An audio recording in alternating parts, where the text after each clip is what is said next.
listen to my story. This may be our last chance.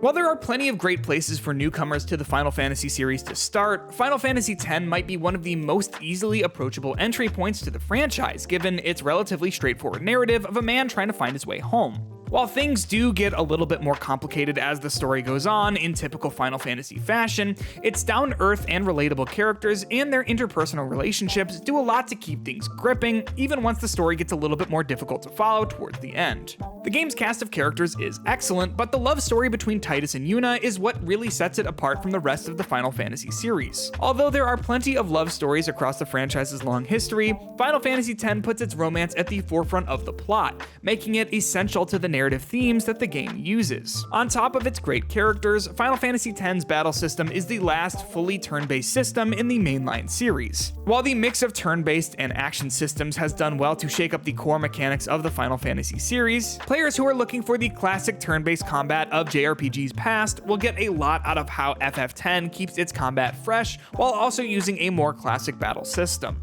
Final Fantasy X is often the butt of the joke and written off a little bit when it comes to video game writing, with the "let's try laughing" scene that's often taken out of context. You probably shouldn't laugh anymore. However, those that give the game a shot will be able to find its genuine earnestness to be endearing, especially when paired with the strong character writing that's found throughout the entire narrative.